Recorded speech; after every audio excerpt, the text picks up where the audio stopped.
5. Positive વાક્ય, ભરતે કૂવામાં પથ્થર ફેંક્યો. નેગેટિવ વાક્ય, ભરતે કૂવામાં પથ્થર ન ફેંક્યો.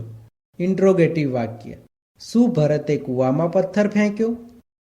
આપણે સૌ પ્રથમ આ વાક્યોમાં સબ્જેક્ટ, ઓબ્જેક્ટ અને વર્બ કોને કહેવાય તે જોઈએ. આ વાક્યમાં ભરત સબ્જેક્ટ છે, પથ્થર ઓબ્જેક્ટ છે અને ફેંકવું વર્બ છે. હવે આપણે ફોર્મ્યુલા પ્રમાણે પોઝિટિવ વાક્યનું અંગ્રેજી વાક્ય બનાવતા શીખીશું. સબ્જેક્ટ એટલે કે ભરત, ભરતનું અંગ્રેજી ભરત થાય છે. વર્બ એટલે કે ફેંકવું, ફેંકવુંનું અંગ્રેજી થ્રો થાય છે. પરંતુ સિમ્પલ પાસ્ટ ટેન્સના પોઝિટિવ વાક્યમાં ક્રિયાપદના મૂળ રૂપનું ભૂતકાળ થતું હોવાથી થ્રોનું ભૂતકાળ થ્રુ થાય છે. ઓબ્જેક્ટ એટલે કે પથ્થર, પથ્થરનું અંગ્રેજી સ્ટોન થાય છે. અધર વર્ડ્સ એટલે કે કૂવામાં, કૂવામાંનું અંગ્રેજી ઇન્ટુ ધ વેલ થાય છે.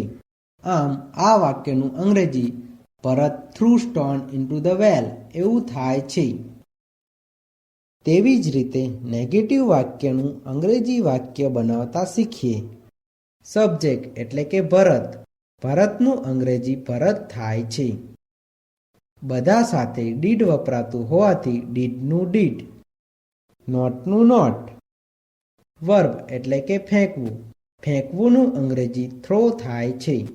સિમ્પલ પાસ્ટ ટેન્સના નેગેટિવ વાક્યમાં ક્રિયાપદના મૂળ રૂપનું ભૂતકાળ થતું નથી. ઓબ્જેક્ટ એટલે કે પથ્થર, પથ્થરનું અંગ્રેજી સ્ટોન થાય છે. અધર વર્ડ્સ એટલે કે કૂવામાં, કૂવામાંનું અંગ્રેજી ઇન્ટુ ધ વેલ થાય છે. આમ આ વાક્યનું અંગ્રેજી Bharat did not throw stone into the well એવું થાય છે.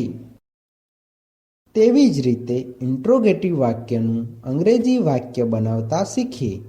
બધા સાથે ડીડ વપરાતું હોવાથી ડીડનું ડીડ. સબ્જેક્ટ એટલે કે ભરત, ભરતનું અંગ્રેજી ભરત થાય છે. વર્બ એટલે કે ફેંકવું, ફેંકવુંનું અંગ્રેજી થ્રો થાય છે. સિમ્પલ પાસ્ટ ટેન્સના ઇન્ટ્રોગેટિવ વાક્યમાં ક્રિયાપદના મૂળ રૂપનું ભૂતકાળ થતું નથી. ઓબ્જેક્ટ એટલે કે પથ્થર, પથ્થરનું અંગ્રેજી સ્ટોન થાય છે. અધર વર્ડ્સ એટલે કે કૂવામાં, કૂવામાંનું અંગ્રેજી ઇન્ટુ ધ વેલ થાય છે. આ ઇન્ટ્રોગેટિવ વાક્ય હોવાથી વાક્યની પાછળ ક્વેશ્ચન માર્ક આવે છે.